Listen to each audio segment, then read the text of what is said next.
걸로 믿고요. 중요한 건 실시가 참고인이 아니라 피의자로 소환됐기 때문에 구속 내지는 재판은 피할 수 없는 입장이다. 그렇기 때문에 앞으로 튀어나올 정보는 훨씬 더 많을 것 같습니다. 자, 통일교가 이번 아펙에서 뭔가 하나를 보여주겠다라고 전 세계적인 동원령을 준비를 하고 있었나 봐요. 아이고, 진짜. 네. 관련해서 준비했다고 하는 규모가 어떤지 뉴스로 한번 확인을 해보도록 하겠습니다. 자, 지난 23일 통일교 미국 협회장 데미안 덩클리가 뉴욕의 한 통일교 수련원 앞으로 신도들을 긴급 소집을 했다고 합니다. 그리고 그 당시에 설교를 했던 영상을 JTBC가 보도를 했는데요. 그러니까 얘기는 그거예요. 다음 달 말에 경주에서 에이펙 정상회의가 열리는데 여기에 수천 명의 통일교 젊은이들을 모아가지고 트럼프 사진 들고 그리고 한학자 사진 들고 성조기를 들고 트럼프를 환영하자.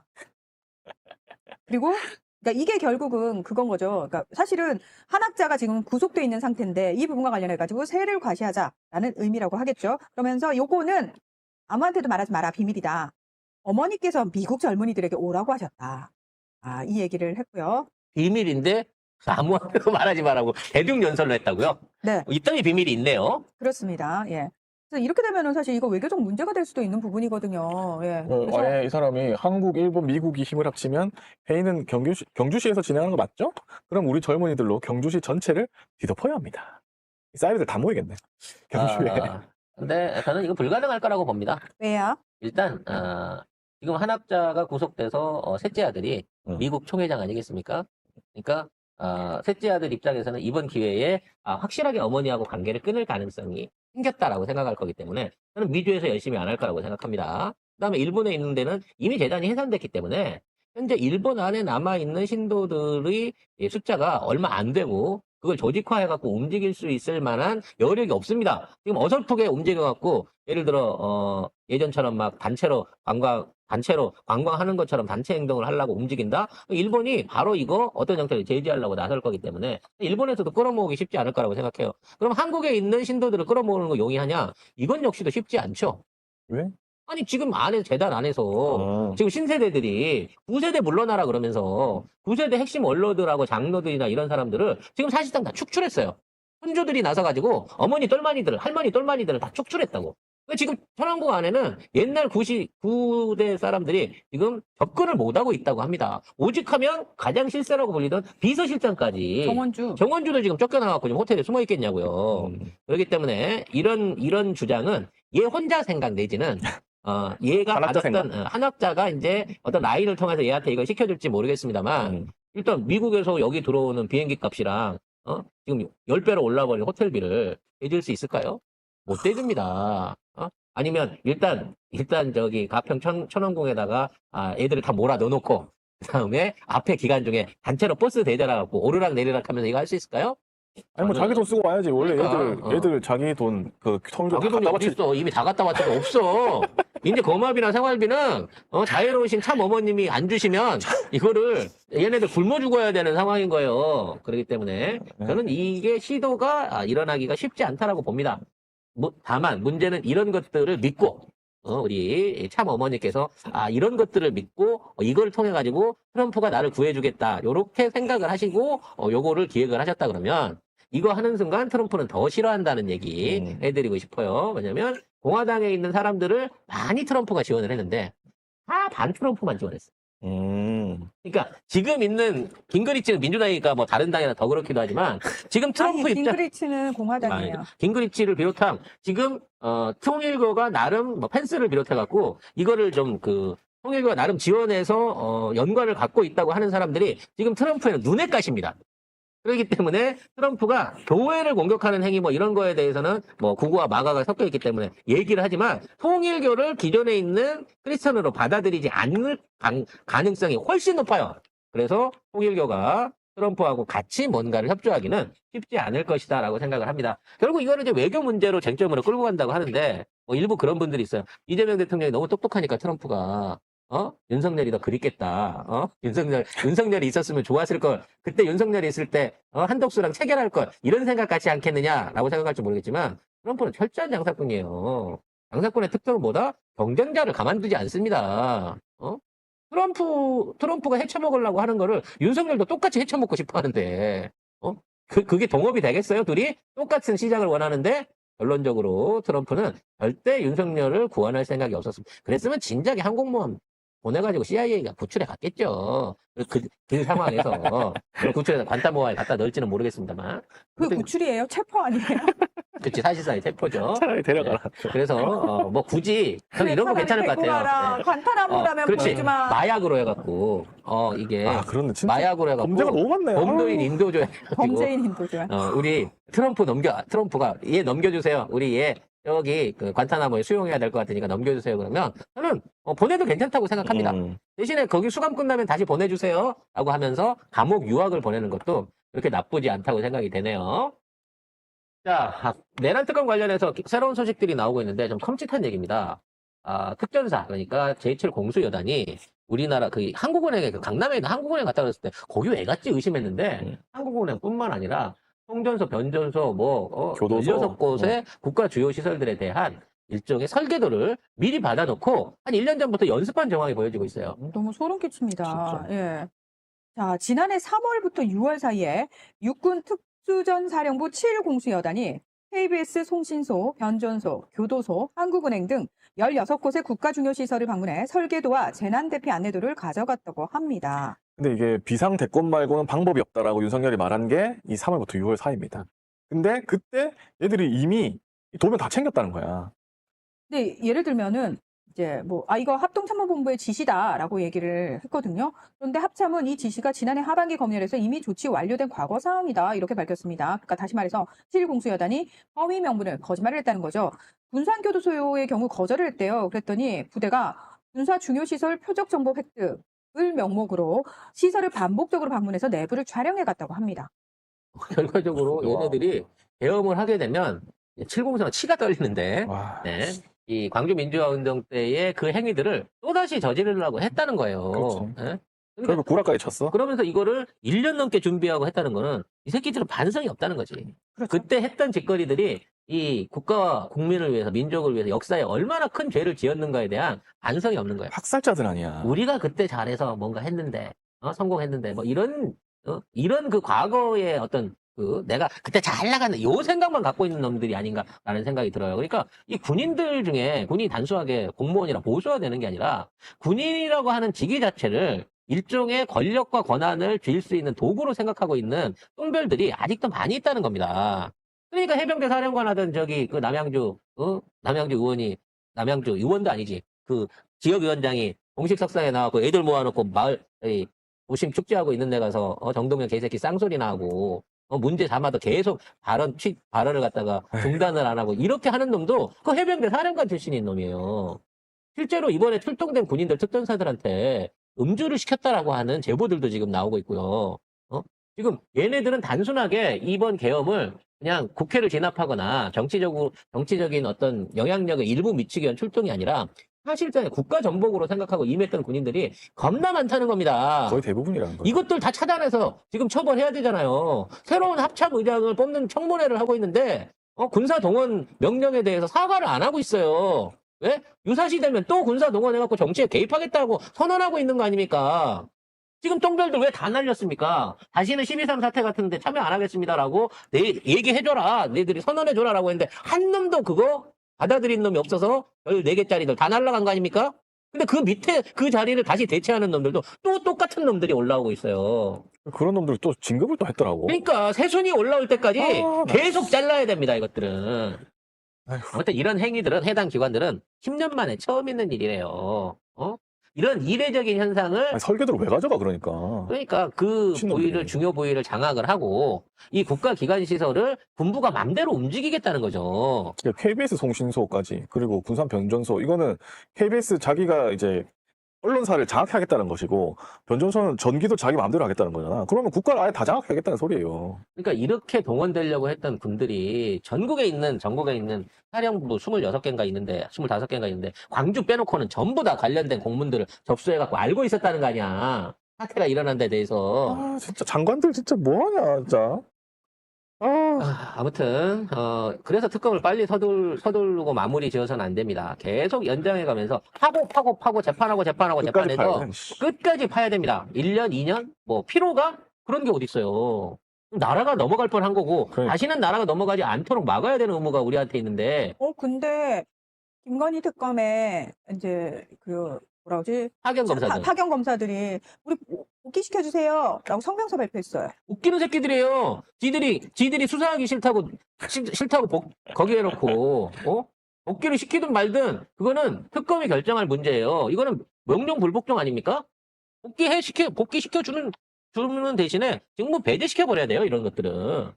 그리고 새 사람 뽑아야죠. 검사 출신 뽑지 마. 경찰 출신 수사관하고 변호사 출신 검사들, 특검 검사들 새로 뽑아요.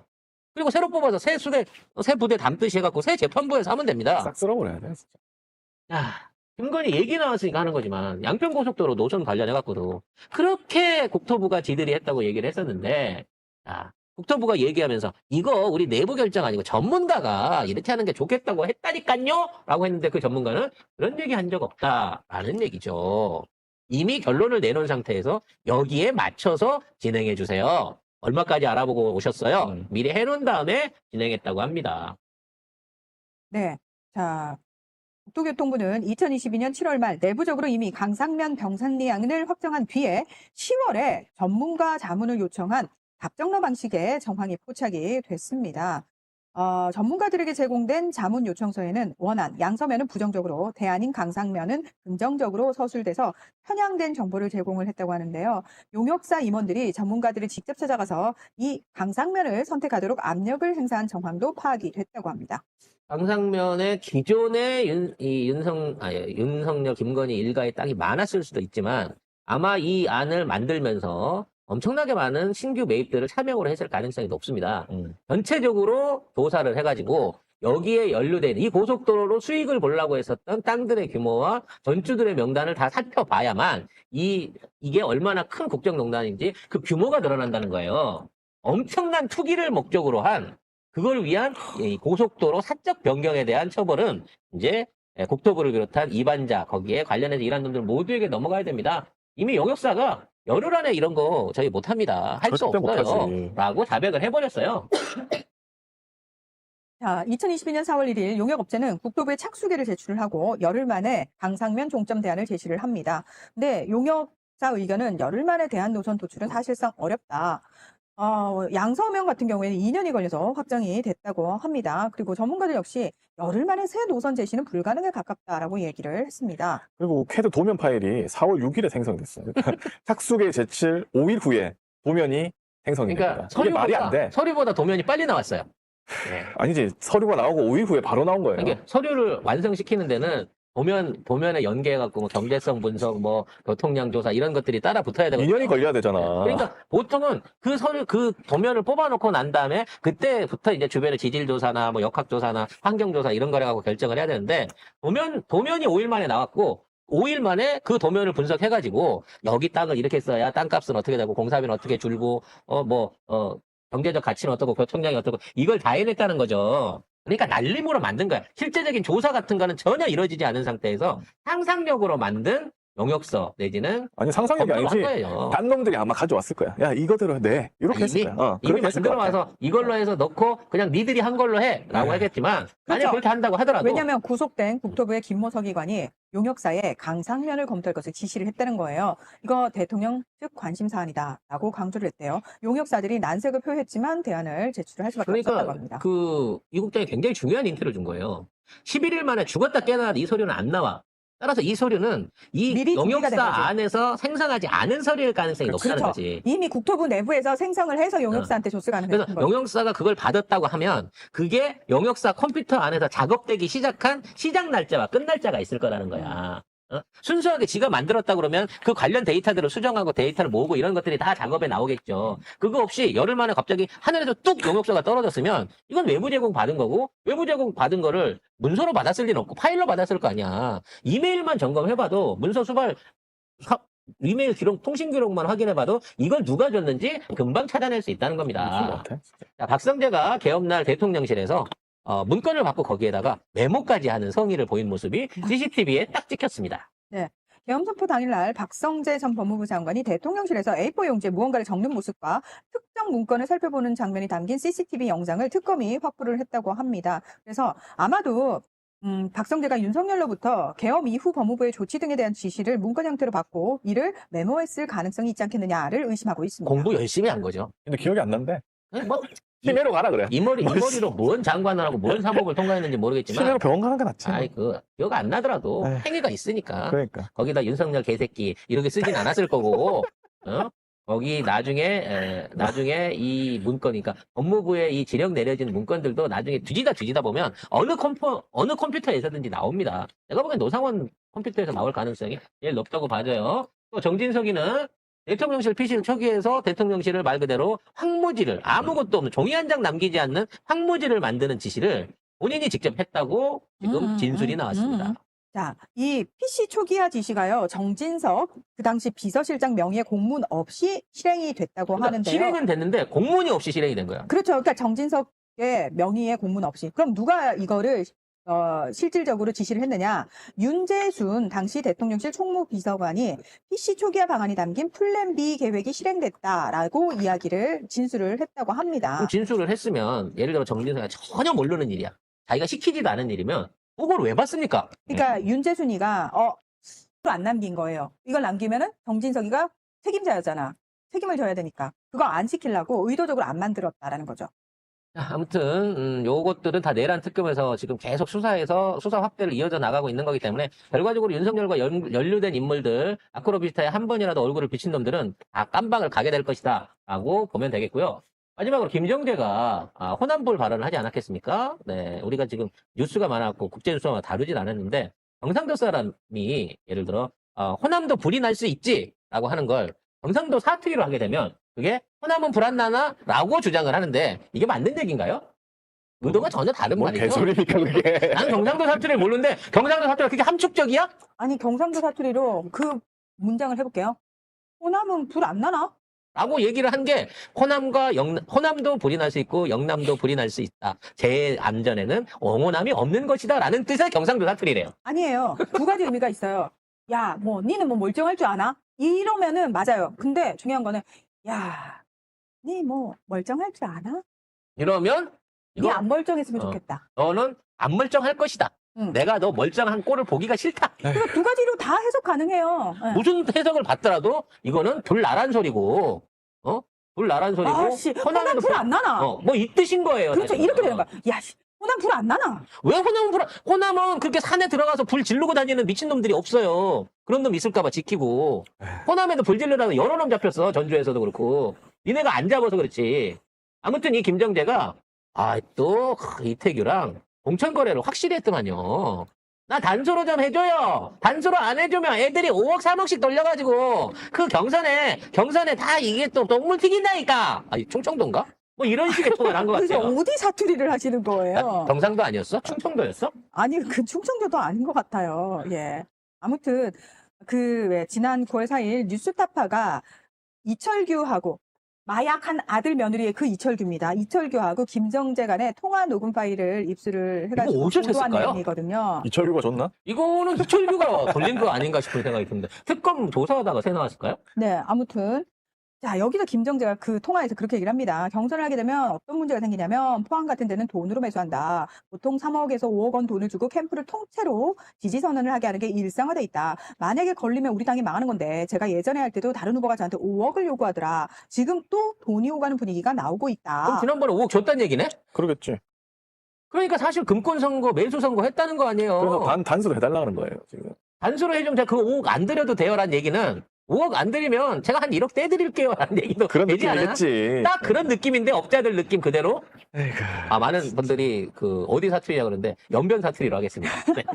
아무튼 3억에서 5억 주고 통째로 지지선을 하게 돼 있다. 그러니까 이때까지 국짐에서 갑자기 지방에서 선거 경선을 하게 되면 하다가 내가 그냥 지지선하고 나는 물러납니다 할 때 3억에서 5억 받고 갔다는 거야. 그럼 도대체 이놈 국회의원 하는데 연봉도 5년 동안 해봐야 5억 조금 넘는 6억 정도 안 되는 이 수준에서 돈이 얼마나 드는 거냐고 도대체. 그러니까 이거 국회의원 국짐에서 들어가면 그걸 빼먹으려고 용을 쓰는 거예요. 큰절도 하고 그지랄 하는 거죠. 그래 덕흠이 같은 일을 벌이는 거야. 아이고, 온 진짜. 가족이. 그러니까 범죄자들이 수입도 할 줄 알아야 국회의원. 범죄자들이 국짐에 있는 거야 그냥. 돈을 그냥 빼가려고 눈에 부르게 범죄자들만 있는 거야. 들어가는 거야 여기는. 그리고 양심 없는 년아 너는 그 돈을 통일교에서 받아서 줬잖아.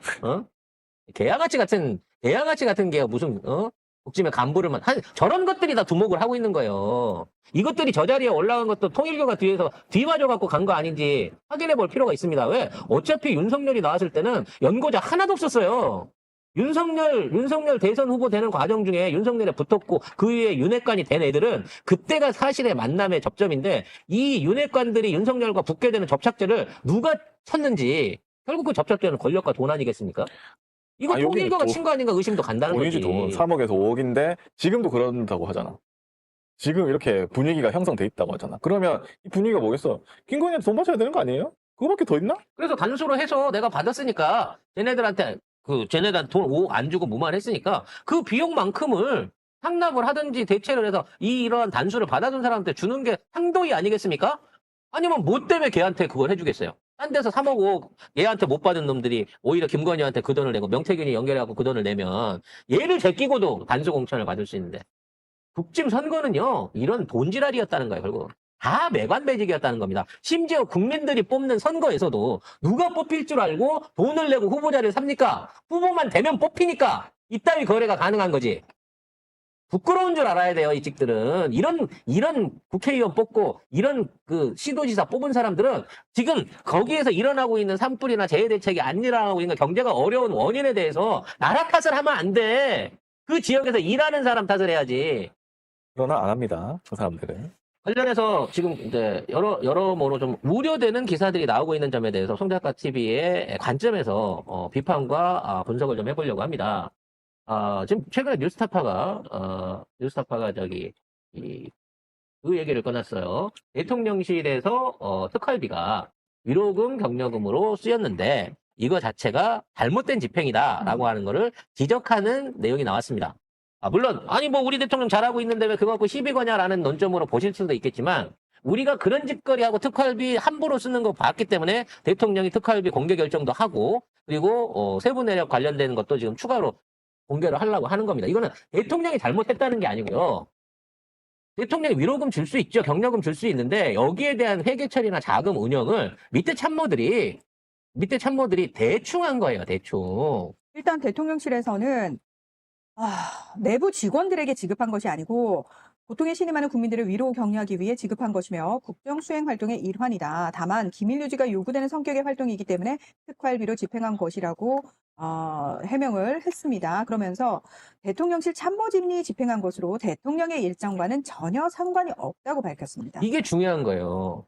대통령이 이건 줘라라고 공식적으로 얘기하고 공개적인 자금을 집행을 했으면 이걸 특활비를 쓸 일도 없었을 뿐더러 이와 관련된 내용이 이런 이슈를 하지 않겠죠. 근데 밑에 참모라고 하는 사람들이 누군지 제가 그 해당 부서와 담당자까지 짐작은 할 수 있습니다만 실명은 밝히지 않겠습니다. 대통령실에 들어가서 이번에 말하자면 활동을 하고 있는 몇몇 참모들이 아직도 구태의연한 자세를 못 버리고 대통령에게 누가 될 수 있는 업무 집행을 하고 있는 이 정신 넉나간 새끼들이 아직 있다는 겁니다. 이거 관련해갖고 사과하고 정확하게 증빙하고 회수 조치하고 재지급하는 방식으로라든 이거 제대로 정도를 걸어야 됩니다. 왜? 그러지 말자고 세운 정권이잖아요. 대통령이 한 달 전에 이 민주당 국회의원들 모아놓고 그 얘기했어요. 너무 센 쪽이 강하게 나가면 사람들이 거부감을 가질 수 있다. 즉 지금 지지율 높은 대통령과 많은 의석수를 갖고 있는 정당에서 세게 나간다고 하는 것 자체가 오해를 살 수 있다는 거예요. 아무리 정의롭고 올바른 일이지만 오해를 살 수 있으니까 반드시 법적 근거와 단계를 맞춰 나가면서 해야 된다라고 해서 지금 우리 개혁이 더디지만 천천히 가고 있는 거거든요. 이걸 집행하고 있는 대통령실에서 이런 꼬투리를 잡힐 일들을 하지 말자는 거지. 칭찬은 아니고 그렇다고 비난하는 것도 아니고 그만큼 더 신중하고 더 사려 깊은 행동을 해달라는 거예요. 우리는 쟤만 부줘도 난리가 나. 확대경이 붙어가지고 쟤들 잘못. 전 똥밭에 굴러도 욕을 안 먹는 놈들이랑은 다르단 말이에요. 그렇기 때문에 더 완벽해야 됩니다. 완벽해 수렴해야 됩니다. 이재명 대통령이 하는 거 왜 사람이 어떻게 100% 완벽할 수 있어요? 라고 하지만 완벽할 수 없다고 하더라도 완벽하기 위해서 일해야 하는 거고요. 그걸 위한 참모들과 주변에 있는 사람들의 희생이 필요한 겁니다. 관련해서 한 가지 뉴스 더 말씀드리고자 하는 게 김현지 그 비서관이라고 있어요. 이 대통령실 총무비서관인데 이번에 자리를 보직을 일부속실장으로 옮겼습니다. 그러니까 대통령 개인에 대한 업무를 총괄하는 쪽으로, 그러니까 대통령실 전체를 총괄하다가 이 대통령 관련된 일정이라든지 이런 것들을 조율하는 일 부속실장 자리를 옮겼습니다. 왜 그랬냐면 이 사람이 이재명 대통령의 실세다라고 하는 이런 루머들이 나오면서 이 사람을 이유 없이 청문회에 출석시키라고 야당의 요구가 빗발치고 있기 때문이죠.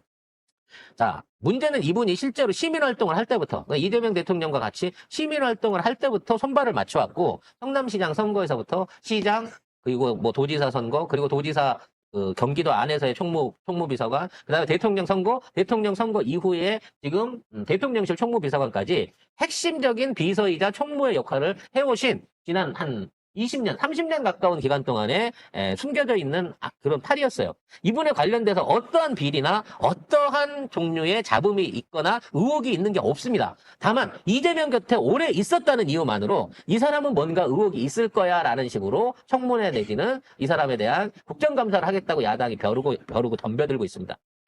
이래서 권력자의 참모가 힘든 겁니다.